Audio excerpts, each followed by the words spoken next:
Good morning. I'm your friend Madan Singh, and I'm back with another installment of my videos. As you're aware, I don't give you the news. I'm going to give you the analysis of the news. And the analysis, let's see, it's very, very dangerous at the moment. My assessment is a little different from the majority of the people who are just clapping their hands and saying, Narendra Modi has done a great thing in the SCO meeting. But if you look in between the lines, I don't think he's really achieved much other than antagonizing the United States to a great extent. And of course, I will say that Donald Trump turned out to be a little foolish man, and a country which was always saying yes sir to the Americans, he spurned them away by making 50% tariff. I mean, it's a very foolish thing which he did. I think he's becoming a little senile. I don't know what was his planning. But he's gained nothing. उसको कुछ नहीं मिला. क्या मिला? What he got out of it?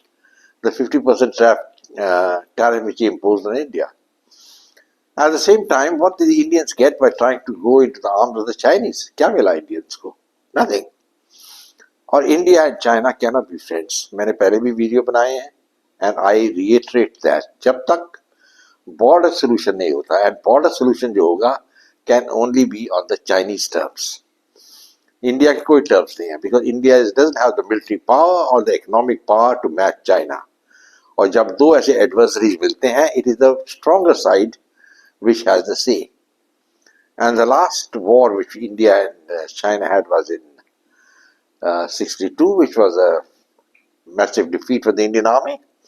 And after that, we had minor skirmishes. In 67, we had a skirmish where I think India had the better of it.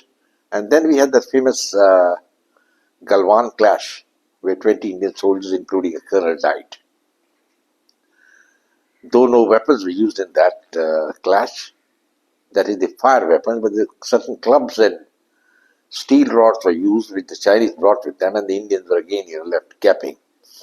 देखिए ये एक historical aspect of India, and ये अभी से नहीं है, it is for the last 2000 years कि Indians always have been caught napping. आप हिस्टोरिकल बात देखिए, ये I am digressing a little, और हो सकता है वीडियो थोड़ा लंबा भी हो जाए, but let us be very clear कि क्या हो रहा है हिस्टोरिकली. देखिए मोहम्मद गजनी जो थे, he invaded India 17 times and the Indians were never ready for him. The most powerful king at that time was Raja Bhoj, and he didn't oppose Ghazni. So ये सब बातें आप सोचने वाली हैं. That means throughout history, Indians were never ready for any combat. And similarly, the Galwan clash also took place without proper planning. I think the colonel who led the forces didn't anticipate that there would be a reaction from the Chinese. And it was a very violent reaction. The Chinese came armed with clubs and,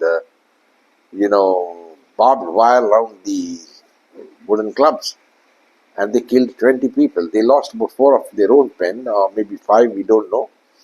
Because China never makes these things public. But the fact is that China at that time and even now, I don't think it wants to compromise on the border. इसका मतलब ये है.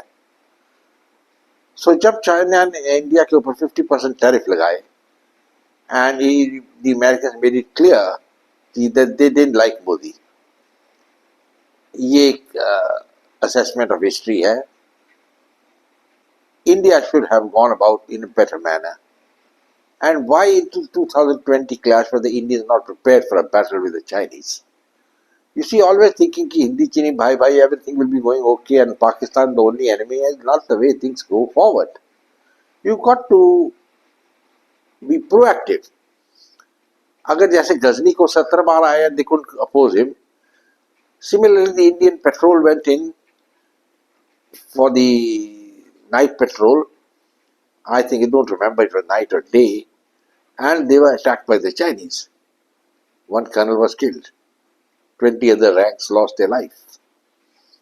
Perhaps if they had gone ready that, well, the Chinese may attack us, things would have been different. So the crux of the issue which I am coming to, आप समझिए कि Indians her bar they are not ready. Now ये Trump के tariffs के लिए they were not ready, and they were keeping a iron fist कि हम किसी भी हालत में हम tariffs जो इंडिया के tariffs है we will not lower them.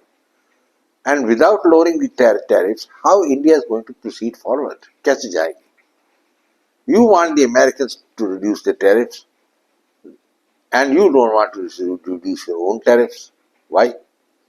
You say agriculture is a taboo subject, we will not discuss it.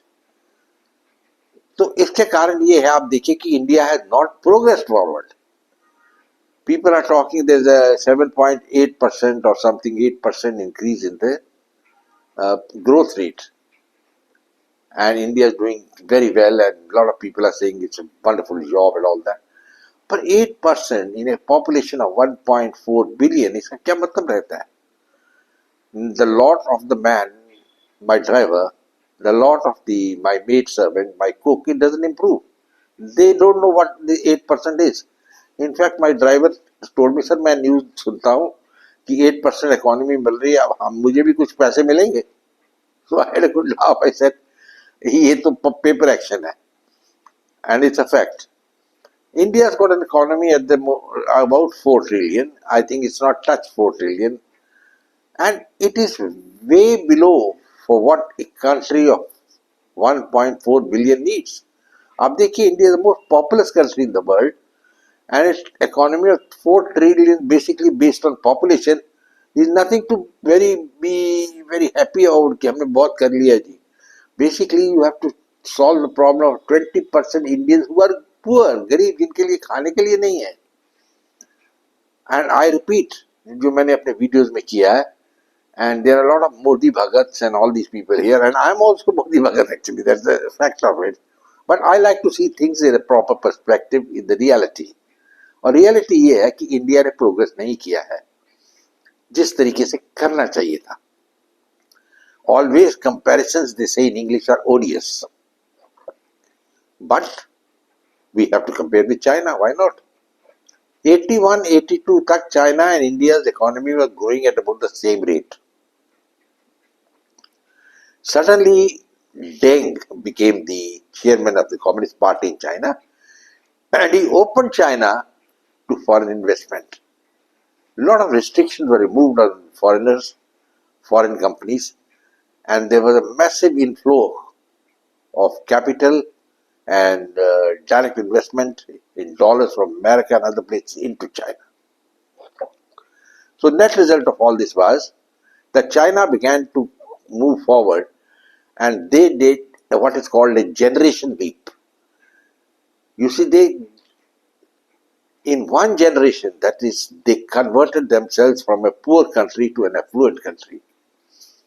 Their per capita income is about 6 times that of India, and even in the global economic scenario, they rank about 70th in a list of 193 countries, while India ranks at 143 with a bigger population. एक time था that China की population was more than India, and there were about 200 million people more Chinese than Indians, but Chinese did birth control their population, which again has its repercussions, वो नहीं हम discuss करूँगा. But the fact is their population was stabilized and began to go down, and India continued to grow up. And when you have more mouths to feed, you need more jobs, and no jobs are available. You see, it's such a myriad situation in India that I sometimes have a little despair of what is going to happen. And इससे पहले मैं आपको एक period बताता हूँ जब अंग्रेज India में आए. 1764 की जब लड़ाई हुई, द बैटल ऑफ बक्सर, जहाँ the Nawab of Awadh, the raja of Varanasi, and the Mughal emperor, they all joined forces to meet the British in battle at a village in Buxar, but they were defeated. उस वक्त आप इंडिया का map देखिए, India was carved into about 25 different countries, and had that map continued, अंग्रेज नहीं आते, India, the subcontinent, would have remained with 25 countries, and there would be 25 members of the United Nations. That means India एक country मेरे हिसाब से तो कभी नहीं था, except during the period of Aurangzeb and before that when Raja Ashok and Chandragupta and others ruled. But वो भी certain areas they had never conquered. They never conquered Assam, for example. They never conquered Aksai Chin or Ladakh. ये कभी भी India की power के under नहीं था. In that case, you see, when you have a border settlement with China, the Chinese are very clear that they will not accept the borders which had been made by the British as per the 1913 Shimla Conference. They say that is history. That is something which was imposed by imperialism. We cannot accept it and we want to go before to the historical borders. Keeping that in mind, they have claimed the entire Ladakh now, they have claimed certain areas in Uttar Pradesh, and they have claimed the entire Northeast Frontier Agency, which we call it now as Arunachal Pradesh, and the British had given the name as NEFA. They had made an imaginary line called the McMahon line, which we say is the border of the Chinese don't recognize. Look at that, you don't recognize the McMahon line. पर एक बात देखिए, China recognized the McMahon line with Burma and the border was demarcated there on that basis. But India says they don't want to do it. Because India has been considering itself as a rival of China. So जब अपने आप को rival आप consider करेंगे, then you have to be ready for the consequences. You have to build yourself up. And again, the point which is coming is the Indians never built themselves up. There was no readiness. And they were always like the frog, wanted to become the lion. And you know what happened to the frog. So, gentlemen, this is the point which I am coming to. And then the Modi, I thought, you see, he was the best prime minister which India had for a long, long time. I think nothing to beat his prime ministership. There was such a lot of incompetent people who became prime ministers like that Sardar Manmohan Singh, and they were Dev Gowda, Chandrasekhar, Charan Singh, Gulzari Lal Nanda. These are just the footnotes in history. And even Indira Gandhi, I think, was in some total failure. And I think the best man, of course, was Rajiv Gandhi. But as usual, the Indians know how to kill their own leaders. And the LTT was allowed. And I think the Tamil Nadu government may have had some information. I don't know, frankly. But he was killed by the LTT in a suicide attack. And India lost a very good and able leader. Now, Narendra Modi has come into power, but I think there's so many things against him. And he has also, I'm again digressing, forsaken the principles of the RSS, the original RSS. आप देखिए जो 1925 में जो original RSS form हुई थी, was formed as a Hindu organization and it was pro-British. They were looking to the British कि हमें help करेंगे. They never opposed the British Raj. In fact, some of the leaders of the at that time RSS, like Veer Savarkar, I respect this man a lot. He was doing a lot of recruitment for the British Army, encouraging Indians to fight along with the British. And he had petitioned the president, the viceroy, when he was sent to penal servitude or life imprisonment in the Andaman Islands. He said, "Sir, I will be your bleeding supporter." In some totally had said that. And that was a good ploy. I think it was a very nice move because he got freedom.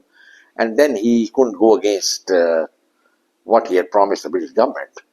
So these are the points, gentlemen, which, we have to think on these points. You can't just say 2 plus 2 is 4. That's baat nahi hoti. The point is that historically, I'm coming to the fact that India was never ready and India was always divided. And the British, of course, followed a policy of divide and rule. That was their strength. To say कि वो ऐसी policy follow कर रहे थे is absolutely foolish. And as I've already told you, the British came to India at a time when there were about 25 odd countries, छोटी-छोटी countries थी India में, independent, and they were all subdued by the British one by one. They ate them up and formed the British Empire, and they were not going to lose it. So obviously they had to create a divide so that they could rule, divide and rule. And the Indians never realized it. Now Modi is the Prime Minister, I think, for 11 years. By now he should have got a lot of experience. And he appointed Jaishankar. Now I thought Jaishankar was a good man. He was a dynamic person. But that's all one can say about Jaishankar. He has let the country down in a number of places. Diplomatically, India is zero. Now, it's a very harsh statement to make, but that is a fact. And now, after America had put in 50% tariffs on India, there was a rebound, and India, after 6 years, suddenly, like that famous story of Rip Van Winkle, who went to sleep for 20 years, and when he woke up, he found the world has changed. Similarly, Modi was hibernating. 6 years he was sleeping, and after 7 years, he decided that now I got a kick from the Americans, so I might as well go and make friends with China. He went for the STO meeting. But why he did half-hearted things, I'll tell you about that meeting also. And there he should have continued, I think, to attend the parade. I don't think he's attending the military parade there. Now that's a very important event as far as China is concerned. It marks the 80th anniversary of their victory over Japan. That was the time, the Japanese had committed a lot of atrocities in China. And when you read about those atrocities, you see those pictures, I think you feel a sense of nausea. I mean, they're so terrible. And the rape of Nanking which the Japanese carried out is absolutely unforgivable. And when the meeting took place in SCO, the Chinese president only mentioned one country in that, and that is China. And the Indian contention that Pakistan should be declared as a terrorist state was not accepted. And in fact, a statement which was issued condemned both the terrorist acts, that is the one in Pahalgam and the other in the Jafar Express. And so India cannot say that there was anything in favor of India at all. And a lot of Indians are saying, well, the very fact that the Pahalgam incident has been mentioned, and it is mentioned that the perpetrators of this incident will be brought to justice, and so and so forth. But they have mentioned in the same breath, in the same next paragraph, about the Jafar Express, and the same words are used there. The Pakistan is saying that the Jafar Express was orchestrated with Indian support. I don't think so. And I don't think India has the capability to do such things, because we do not have that one-minded track to harm the enemy. We are waiting always for the enemy to come, I mean, you take any battle in Indian history, whether it was the Muslims or the Hindus. Now, the Ibrahim Lodi was ruling Delhi, but he was waiting at Panipat to meet Babur. Why the hell couldn't he go and catch Babur at Lahore? He was sitting and waiting for him for the battle, and he lost. Same thing with Tipu Sultan. When he was facing Lord Wellesley, he was just sitting in his fortress in Seringapatam. When Wellesley was marching all the way from Madras for 2 months, he could have easily gone, attacked him and thrown him out. See, that aggressiveness was not never there in the Indians. And now always there have been reactions. And the reaction is, after the 50% tariffs took place, Narendra Modi decided I must go to China. I mean, उसका purpose क्या था China जाने का? Was he going to get Chinese support? I don't think he got anything out of that visit. Now, there were two bilateral meetings between President Xi and Modi, and my opinion, information is that they achieved nothing. India wants that the border should be frozen at this level and some discussions to be done, but China says you must solve the border. And they are very right. How long can you freeze the border? And what for? And China says, we have trade ties, let's continue with them, which are benefiting each other. And we don't just go around fighting with each other, and the border can be solved in due course of time. But the border has to be solved. And there was a proposal. Now I tell you a historical thing which happened in 61, I think. The first time a proposal was mooted by Chou En-lai, the Chinese Prime Minister, when he came to India. And he made a wonderful proposal. He said, I will recognize the McMahon line. That's very important. You recognize whatever area we have taken in Aksai Chin. It was a quid pro quo when India was very weak militarily, thanks to Pandit Jawaharlal Nehru, and he was thinking, I'm a great third world leader, but then he was shown to the world that he had legs of clay and he collapsed. after the 62 war, and India did not accept the border settlement. And I believe again in 81, when the Chinese were really having a resurgence and a Deng, the same proposal was mooted again. And at that time, I think Indira Gandhi had just come into power and she could not accept this proposal. Now, these were the two proposals which India should have accepted. And I think nothing better than that. But now, जैसे कहते हैं, the horse has bolted. Horse भाग गए from the stable. Now China is rampant. Even the Americans are mighty scared of the Chinese, let me tell you. I've been to America, and the American common man feels a little bit element of awe and fear of the Chinese. Firstly, they have a tremendous military, a tremendous technological backing. Their industry is swinging. They're the number one producer of goods in the world. They have a trade of $3 trillion. They maintain a massive army. They've got 3 aircraft carriers running. They have their own space station running, their own spacemen going into space. Now China will not accept the old borders. They say renegotiate, and now they are claiming, I think, Ladakh, Aksai Chin, they don't want to discuss. There's certain small areas in Uttarakhand which they claim, and then they're claiming the entire Northeast Frontier Agency up to almost the border of Tezpur. Now this is what is called an atomic bomb, as far as India is concerned.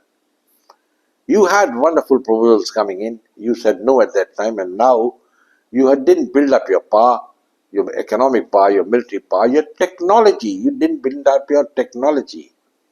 I think Indian genius is the best in the world because number of Indian scientists are working in America.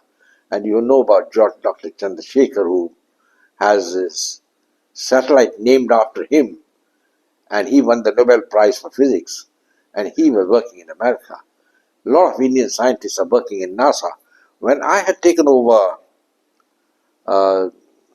as director under the UNESCO for a tribal project, I was associating with UNESCO in Geneva, and I used to find that so many Indians are there, and they're running the show. And same thing in America, so many top, chairmen of big corporations are Indians. That means Indian genius can flourish if given the chance, but they don't flourish in India. Why they don't flourish in India? Because here nothing is done. We got National Physical Laboratory there for, I think, running for half a century, and I have yet to see, after the billions of dollars they have been paid, whether they did any research or they produced anything good. I haven't seen anything. Because there is no genius there, the spark of genius has gone. Nobody wants to do work. That is the crux of the issue. And the idea is that monthly salary aage le li. And then another thing is, the detrimental to the entire thing is the caste system. I recently mentioned that Modi, obviated the principles of the RSS for which was formed in 1925. Now let me again come back to that. The principle was, number one, to unite the Hindus, number two, to do away with the ills of Hinduism, and third, and the biggest point, was that RSS did not believe in caste. And this continued after 47 also. All the RSS chiefs did not believe in caste, but finally Mohan Bhagwat has accepted caste as the basis for jobs. The RSS chief. And Mr. Modi is lapping it up. Yes, caste system. And caste system has now become like, is sewed in your throat. Everybody wants reservation. Why they want reservation? Because there are no jobs available. Now this is a point which I am making. That to say that we got 8% increase in economy has got no meaning when there are no jobs available. Right today, there is a massive agitation on in Bombay, Mumbai, where the Maratha community has come on the street. I think more than 100,000 are there, and I wanted to go and play golf at the United Services Club. I couldn't go because the whole road is choked with these agitators who want reservation for the Maratha community. Now the Maratha community is very well off. and one of the richest communities as far as Maharashtra is concerned, but they want reservation of jobs. And the government is just which send. And today these are asking, and earlier there was an education in Haryana where the Jats were asking for a reservation. I don't know what was solved with that, something was given to them. And so what is going to happen to India? I mean, you're going to have all reservation everywhere, and once you give, let us say you give reservation to these Marathas, the other OBCs are going to get worried. They say, "Bhi, hamara quota kam ho gaya hai." Which that means we must increase the quota, give another 5% to these people. So India has the Hobson's choice. India doesn't know what to do. We needed, as I've been repeatedly saying, a man of blood and iron like Bismarck, and Modi is not that man. I have no hesitation in saying it. His reactions to America have been similarly weak-kneed. He could have easily solved the problem by lowering the tariffs, number one, opening the agriculture center. Once you have decided, that you want to be with America, you be with America. And now you have gone bound into China. And now what happened in the SCO conference? There were two meetings, bilateral meeting between Modi and Xi, and the result is zero. And the press is making a lot of hue and cry that Modi sat in the car with Putin for 35 minutes and they were talking, and God knows what they were talking. Well, whatever they were talking. But before that, I can tell you, Russia is not the same country as it was in 1971 when Leonid Brezhnev was the chief of Russia. He was the president, and he came wholehearted in support of India in the 71 war because he had the power. As far as Putin is concerned, he doesn't have that sort of power at all. He is a regional power, very strong in Central Asia and Eastern Europe, but that's about all. He's embroiled in a war in Ukraine, which he has not been able to win. That's also a fact.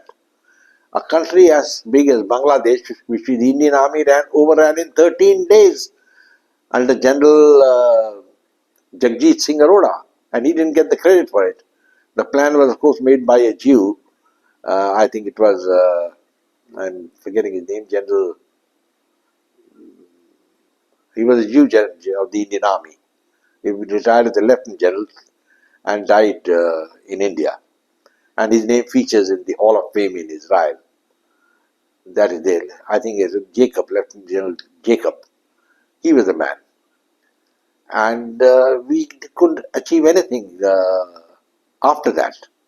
Bangladesh should have been in our pocket, a pocket borough, but Modi didn't have the guts or the gumption to intervene there at a time when Sheikh Hasina was besieged. That was the time he could have done it.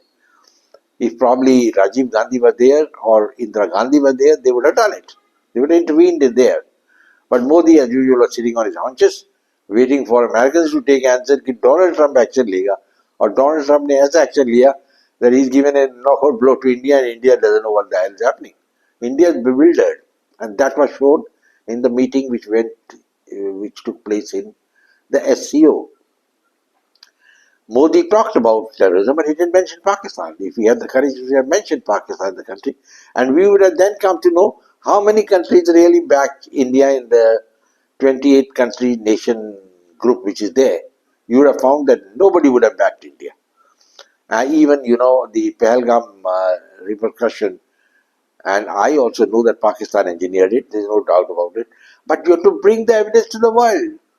You can't decide on your own and say, हम एक lesson teach करेंगे Pakistan को, and that result is, after 4 days you give up the fight, and not a single country condemns Pakistan for terrorism. Now India is in the dock for just attacking and killing civilians.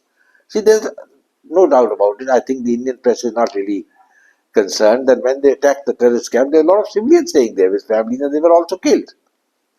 That should have been avoided, and Pakistan had a reaction also. And I don't know who won the war, frankly. Indians are presenting some evidence much later. This is something we should have presented the very next day, that we won the battle.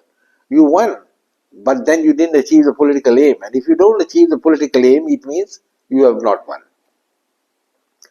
Political aim क्या था? Political aim ये था कि पाकिस्तान को terrorist state, as a terrorist state खत्म कर देंगे. ability to do terrorist activities खत्म कर देंगे, Pakistan as a military power को खत्म कर देंगे. Nothing was done. Pakistan remains a resurgent power and is a formidable threat to India in alliance with China. और on top of it Bangladesh जो है वो भी आंखें दिखाता है हिंदुस्तान को, basically because of the weakness of Modi. Now whether Modi had a half an hour talk with Putin and all at SCO, इसका कोई मतलब नहीं है, because nothing has happened out of it. And some of the press just clapping their hands and saying it's a great thing which he has done. But what did he achieve there? You tell me this is the thing he achieved in the SCO conference. See, now you have to decide very clearly. You want to be with SCO, you want to be with Quad. And Quad, I think India is as good as out of it now. Donald Trump was supposed to come for the Quad meeting this December. He's not coming. And it means he's already accepted the fact that India is going to go with China. Now, India's going with China is like, trying to drink a cup of scalding tea. Garam chai peeing, what happens? Your lips get burnt. And that's ठीक बात है. That is what is going to happen if you are going to be with China. China is like Shylock, that famous character created by Shakespeare. He said, I want my pound of flesh. And the Chinese will like to take their pound of flesh. China will not allow India to come up as a global power. Or India cannot come up because we don't have that capability to dominate the world and we don't have the wish to dominate the world. आप देखिए ये historical fact है, it is not something which is new. जब British came, all these states which had broken up, after Aurangzeb died in 1707, the Mughal Empire broke up into small pieces. Countries बन गई, नवाब बैठ गया जूनागढ़ में, नवाब बैठ गया हावड़ में, नवाब बैठ गया लखनऊ में. All this continued. Varanasi में राजा था, he came up. And then even in Mysore, you see, there was Wadiyar. He was another Hindu Raja. He was overthrown by Tipu, his father, that is Hyder Ali. It was a mishmash of small countries here and there. And the British broke that, joined them up and made the British Empire. And before that also, Ashok, he was such a great king, they say, Ashoka the Great. But the Great completely neglected the military. He became a pacifist, he became a Buddhist. And just after Ashok died, the empire broke up. That also is a fact of history.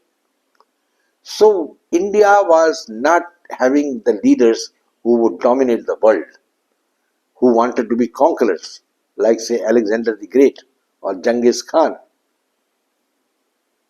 We were not at that level. And we were not a single dynasty ruling. While unfortunately for China, they had a Ming dynasty which was ruling till 1911.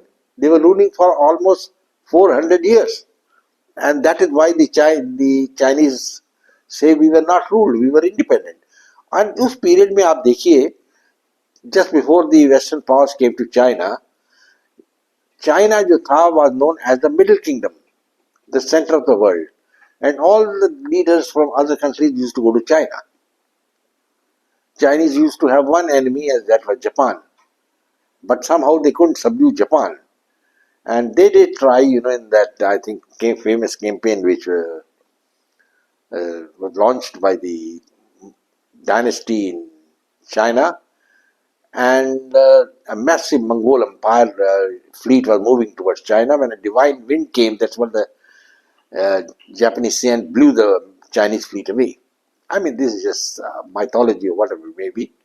But the fact is that China has been independent for 1,000 years, while India for 1,000 years has been a subservient race. First, from the 9th century onward, North India was occupied by the Muslims. That is why when the British left India in 47, there were any number of Nawabs ruling India, So many Nawabs, Nawab of Lucknow, Nawab of Awadh, Nawab of Jamnagar. There were so many of them, all of them. Nawabs were ruling. Because they had come as rulers and they continued ruling. While as far as the Hindus were concerned, there were very few of them who were in power, you see. And for the last bulwark was, of course, the Sikh Empire, which fought the British, and they were also defeated. The British overran the Sikh Empire. and they annexed Punjab. Then they annexed all the places and made India the brightest jewel in their crown. So this was the thing that India independent था. In 47 when we became independent, if psychosis was there in the Hindu religion, the Hindus who got power, they didn't know, bhai, अरे भाई हमको तो power मिल गया क्या करें? So they opted for secularism. When Hindu religion itself is secular, that is the point to be noted. When Raja Kanishk was ruling or Chandragupta was ruling, Vikramaditya was ruling, they were all secular. So India should have been declared as a Hindu republic at that time in 47 because the partition of India was on the basis of religion. And Gandhi, Nehru and Jinnah accepted it. If Gandhi accepted the partition on the basis of religion, why the hell Gandhi didn't say, well, it should be a Hindu religion instead of saying it should be a secular religion? And the Muslims continue staying in India. And now, of course, they are part and parcel of India, so you can't do much about it. You got to accept it, and that the BJP has not done that. The BJP is a dichotomy. They only win in the Hindi-speaking heartland, theoretically, and they don't win anywhere else. I don't think in Maharashtra even also they can win on their own strength they can't win. And they have to take the alliance of one of the Shiv Senas or something, or the the Nationalist Congress Party, and then try to make a conglomeration of an alliance. I don't see in any non-Hindi state where the BJP other than Gujarat can win on its own anywhere.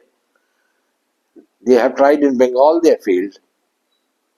Punjab, they can't win, they are zero. Southern states like Tamil Nadu or Kerala, they are zero. So all this again digressing and coming back to the SCO meeting, if Modi had gone there and then you have to accept the Chinese point of view. You have to accept it. Bhai, अरे भाई जो आप Chinese कह रहे हो ठीक है, I am with you. And I am with you means I am with you as a chaprasi, as a helper. China, of course, would be the emperor. Even if you remember in 1972, it is Richard Nixon who made the overture to China. He went to China, and that is the most significant, the week that was. And उस period में उसने क्या किया? Chanka Sheikh को, he packed him up into a gunny bag and threw him into the Pacific Ocean, who had been there alive for 40 years. So to think that America is a very reliable ally is again a dichotomy. You should be very clear that you have to build yourself up, and Indians never did. The Chinese did it. They had the fertile brain to make use of it, and they did reverse engineering. What the Indians did, we sent all the brain drain abroad to America. Our big scientists are all working in America. Everything they're doing there. And in India, no research was done. This particular thing which is called the reverse engineering, Indians didn't know about it. The Chinese, what they did, they got first of all the MiG-21 and the MiG-17, 19, the Russian planes. They stripped them down and reverse engineering they did, and they produced their own models. Now they have produced their own fifth generation fighter, that is the J-35. And where is the Indian J-35 fighter? Nowhere. Now there was talk the other day that we have started making the chips. But the chip which we are making is an obsolete chip. And the Americans, the Chinese are making nanochips. So it's again something that we are one or two generations behind. And who is responsible for this? This is, of course, the leadership area. You can't put the blame on everything on Modi. But Modi had a chance to do a lot of things, And if you have decided to go with America as an alliance, you can't have an ego and say I'm equivalent to Donald Trump. I think this is one of the blunders which Modi did. And he really let the cat run away. He should have pandered to the American, whims and fancies. You have to do it. If you want to get your pound of flesh, you want to be in the sunlight, and आप एक विकसित भारत की बात करते हैं, which is going to face up to China, then you have got to have America with you. And you can have America with you not as an equal. You are not an equal of America. You have to accept. And when Donald Trump was saying that he had stopped the Indo-Pak scrap, the Chota war, Why not accept it or keep silent about it? Why you have to repeatedly keep making statements? No, America had no role to play. Well, I will tell you, America had a big role to play in that. And if there is an Indian correspondent, let me just ask the gentleman, how did Donald Trump, hours before the Indian press conference, announce that there was a ceasefire? And can Jaishankar deny that the Vice President of America and the Foreign Secretary Robert Rubio were on line with the Indian leaders? And they had given a threat, and the Pakistanis have come out and said, yes, America had a hand in the ceasefire, and they recommended Donald Trump for the Nobel Prize, and India needlessly antagonized Donald Trump. And not only that, India continued in the same way. Usually when somebody invites you for a particular meeting or for a lunch, you accept it. It's graciousness. But when Modi was invited, he gave him a lecture to Donald Trump. He thought he's the equivalent of China. And now he thought he's having an ace, Obviously, he doesn't realize that ace is nothing but it's a jack. He thought he'll go to China, he'll make friends with China, and China will say, yes, sir, 3 bags full, hum dost hain aapke. China has not said that, and neither will China say it. China wants a pound of flesh. They have a $99 billion trade surplus with India. They're happy. Tomorrow it will be $200 billion. And India will wallow on downwards. You see, India has got so many married problems. The caste system I have already discussed to you. This is a problem which is self-created. In 1947, India could have done away with the caste system in the constitution. They didn't do it. And not only that, it has been expanded, perpetuated for eternity. And now you have agitation like the Maratha agitation. Tomorrow somebody else will have an agitation because crux of the problem is jobs are not available. India needs 1 crore jobs every year with the population which is coming up. And I want to ask the supporters of the BJP how many jobs have they created. And of course the roots, one can say Congress did. Yes, Congress is the responsible party. They chose the wrong path, definitely. But the question is not that they choose the wrong path. Somebody has to rectify, do the course correction. And if you start doing the same thing what the Congress party was doing, then it's smelling the Indian too. मैंने आपको बताया था पहले भी कि Chinese institute of strategic studies ने एक study किया है. I think this is a few years old, पर ये बहुत रेलिवेंट है. और लेटर ऑन चाइनीज खुद यूसी कहने के नहीं we don't rely by this report. But that study which was made is very very revealing. उसमें क्या स्टडी में था? उसमें था कि in due course of time India will break into so many smaller states, and the reason for that would be the Hindu religion, the caste system, and the inequalities of the people. Can you deny it? Now you can't have in any country a selection based on caste and not meritocracy. Any country जिसमें merit की value नहीं है and caste की value है, you cannot expect that country to become a global power. And to say that by 2047 India will be a developed nation, no, I don't think at all. Maybe a few percentage of the people will be developed. Even now, 10% of the Indian population is well off, and that means 150 million people are well off, which is more than the population of Germany, more than the population of England. That means we have a lot of rich people in India. But when the per capita comes, the other 90%, they have nothing. As I told you the case of my driver and maid servant, वो कहते थे इतनी economy बढ़ गई हमको क्या मिलेगा? You get nothing. But yet on paper the BJP is shouting at the rooftop that this is our big achievement. Even if I take you as a growth rate of 8%, India will still never catch up to China. You just add, even if the Chinese economy is going at 4%, the economy is 20 trillion, add 4% to that every year, you find out it's going to be what is known as a geometrical progression increase for China versus India, the total economy. And Indian economy is in the hands of a few people. Now, two of the India's richest industrialists, that is Adani and Ambani, they are playing hell into the system. I mean, we need more Ambanis. I don't say finish these people, but we need more such people here. But the wealth is concentrated in their hand. The wealth should go out to everybody. Let them also have wealth. But the wealth should come more at the grassroots level. And that is not coming in India. And India's industrial base is nothing. India cannot manufacture even a car of their own, that an own car. These only foreign companies' cars which are selling. And there is not a single Indian model. The Chinese have brought their own cars and they're marketing them in the world. I was in Dubai and I saw some of the Chinese cars which are coming and they're absolutely good. There's nothing wrong with them. So, gentlemen, this is so many things are there. And again I come to the same point that what India needs is a leader who can shake the world, a leader who's got ambition to dominate the world, and a leader who wants to build up the army. Look at a small country like North Korea, and they are like a hornet's bee as far as the Americans are concerned.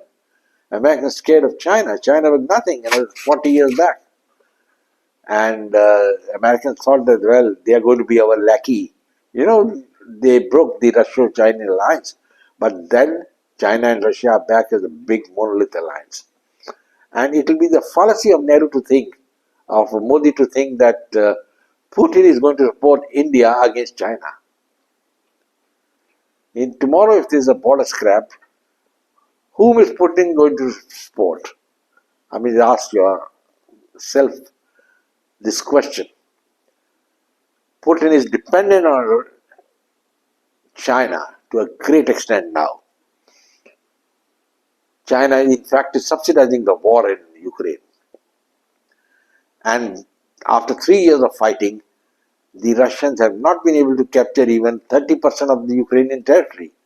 I have a very low opinion of the Russian army with this sort of performance which they put in. And I think the Americans also should be very careful because they lost a couple of wars and they shouldn't get involved in another war, and lose that also. So the best course for the Americans would have been to not to needle India, not to needle Modi. And Modi should have seen to it that he panders to the ego of Donald Trump. After all, Donald Trump is your bread and butter. And for the last 11 years, even if you listen to the broadcasts of Professor Mukdal, India always wanted to have close relations with the Americans, particularly once the BJP came into power. And Modi burnt all these bridges in one go. I think the old trust now can never come back between India and America. And India will not be given an equal place in the sun by the Chinese. Now, if you see the way the meetings and the photographs were taken, Modi was put in the fifth position from President Xi on the same level as Pakistan. I mean, Pakistan Prime Minister was on the same position, that about 5 or 6 seats away from the Chinese president. Along with Chinese president, the only man who was given the sun was Putin. China is on a strong alliance with Putin as it stands. Though both of them are wary of each other, I will tell you, we don't know what's going to happen. And Donald Trump was playing on that fear, The fear is that both of them may not unite against him, and that's what's happening. He is tried his level best to break the alliance, and that is why he was agreeing to the Russian terms. But the European powers put a lot of, muck into the Ukraine. They didn't want peace. They wanted the fight to continue. And Donald Trump, as I told you, just let the battle slip away. So there's nobody who's covered himself with glory, neither the Western Alliance, nor Putin, nor Donald Trump, and nor Modi. And perhaps the winner of all this is one man, and that is the Chinese president, President Xi. He's done a great job, and now He has shown that he is the power. So the net result of the SCO conference is the resurgence of China back to the Middle Ages, a big power, and the Japanese are really scared of the Chinese.